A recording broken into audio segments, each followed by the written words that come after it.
미국에 선택받은 국산 유도 로켓 비궁을 아시나요?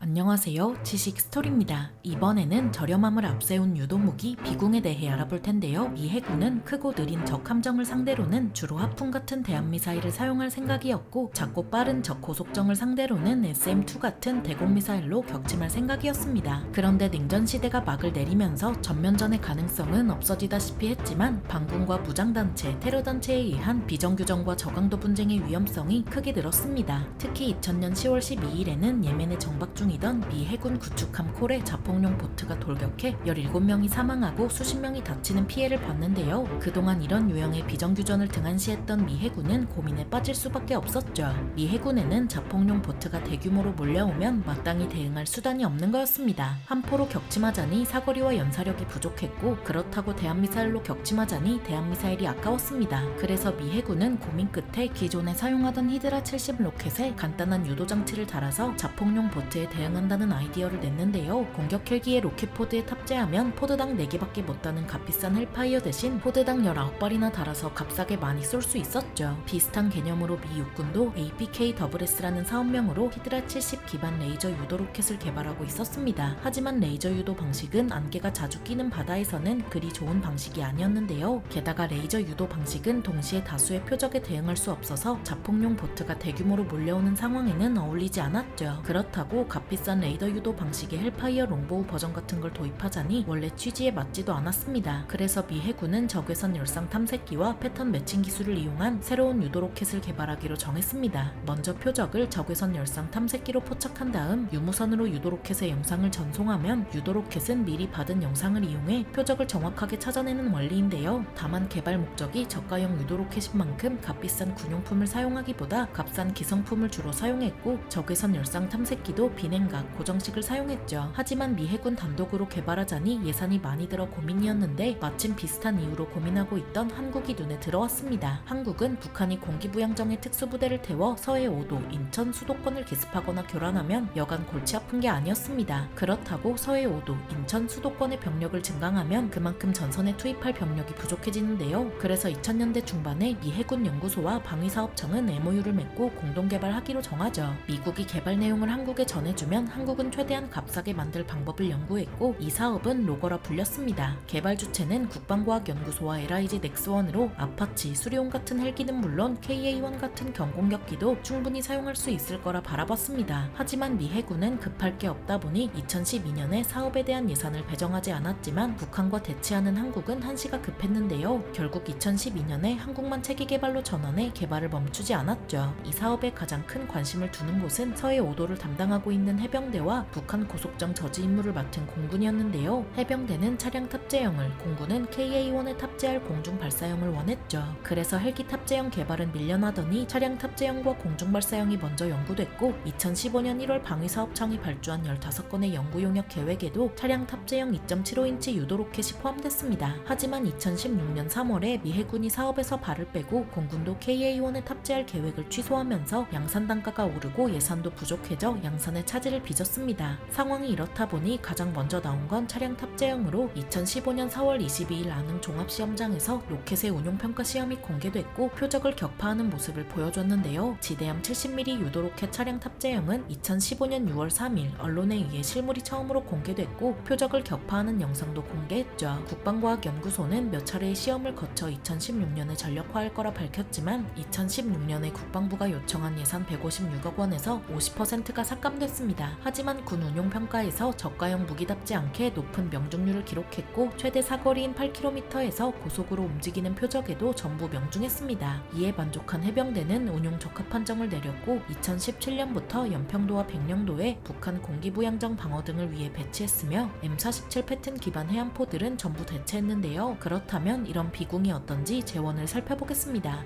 비궁은 전장 1.9m에 직경은 70mm이고 중량은 14kg 이상에 탄두 중량은 4kg 이상이며 최대 추적거리는 8km에 최대 탐지거리는 12km이고 가격은 발당 4천만 원입니다. 비궁은 의외로 국내뿐만 아니라 게릴라를 상대로 쓰기 위해 외국도 관심을 둔 무기인데요. 덕분에 미 국방부와 수출 계약 협상이 이루어지면서 한국 방산업계가 국방비만 천조인 미국 시장 진출을 바라볼 수 있게 됐죠. 그동안 한국 방산업계는 북미를 상대로 일부 부품만 수출했을 뿐 미사일, 전차와 같은 완제품을 판매하지는 못했습니다. 미 국방부와 비공 수출 계약을 맺게 되면 록히드 마틴, 보잉, 레이시온 등 최정상급 방산기업이 점령하고 있는 세계 최대 방산 시장에 진출할 수 있습니다. 이렇게 되면 한국의 방산기술 수준이 정상급임을 증명하는 동시에 연 500조 원 규모의 방산 시장을 확보하는 일종의 전환점을 맞이하게 되는데요. LIG 넥스원은 지난해부터 비공의 수출을 위해 미 국방부의 해외 성능 시험을 4차례 진행했습니다. 올해에는 2차례의 시험 발사를 앞두고 있는데 여기서 성능이 검증되면 미국에 수출할 수 있게 됩니다. 시험 과정에서 가격 등 협상을 진행하고 양측이 합의점을 찾으면 최종적으로 수출 계약을 맺는 건데요. 미 국방부가 록히드 마틴 등 쟁쟁한 기업을 두고 한국의 방산 기업에 눈을 돌린 건 빠르게 소진되는 무기를 가성비 좋은 무기로 채울 수 있다는 기대감 때문입니다. 특히 우크라이나 지원, 중동 무력 충돌 중재 등으로 유도로켓의 재고가 부족한 것으로 알려졌는데 여기에 비국만한 대안이 없습니다. 미국의 주력 유도로켓은 록히드 마틴의 헬파이어로 이런 헬파이어의 발당 가격은 약 1억 2천만 원으로 비공보다 3배는 비싼데요. 헬파이어와 비궁의 최대 사거리는 8km로 성능에서는 큰 차이가 없죠. 비궁은 동급에서는 세계 최초로 자동 표적 포착 및 추적 성능을 갖춘 발사 후 망각 방식의 지대함 유도 로켓입니다. 미 국방부는 이달 초 의회에서 방산 기업들의 생산 능력이 사용량을 따라가지 못한다고 밝혔는데 이에 따라 무기 도입이 절실한 상황입니다. 올해 중으로 비군 계약이 체결되면 추가로 휴대용 지대공 미사일 신궁 등의 수출도 가능할 거라 보여지는데요. 신궁은 미 국방부가 직접 채용하기보다 우크라이나 지원 등의 용도로 사용할 가능성이 크죠. 이 같은 비궁의 미국 수출 계약은 다른 방산 기업에도 이익이 될 가능성이 큽니다. 한화 에어로스페이스, 현대로템 등 다방면으로 미국 시장에 진출하려는 상황에서 비궁 수출이 성공하면 미국 진출의 교두보가 될 가능성이 큽니다. 무기가 잘 팔린다는 건 그만큼 세계가 불안정하다는 건데요. 하지만 미국을 필두로 한 서방의 무기 생산력은 뒤떨어지고 미국은 군함을 건조할 능력조차 부족하죠. 그렇다 보니 북한과 대치하고 있어서 건축한 적이 없는 한국이 오히려 주목받는 아이러니한 상황이 벌어졌습니다. 155mm 포탄부터 비군, 군함까지 한국은 전부 만들 능력이 있고 심지어 가성비까지 좋죠. 그러니 이번 기회를 잘 살려서 한국이 자유진영의 무기고가 되는 장밋빛 미래를 실현하길 바랍니다. 저렴함을 앞세운 유도무기 비궁에 대해 알아봤는데요. 영상이 유익하셨다면 구독과 좋아요 부탁드립니다. 감사합니다. 지식스토리였습니다.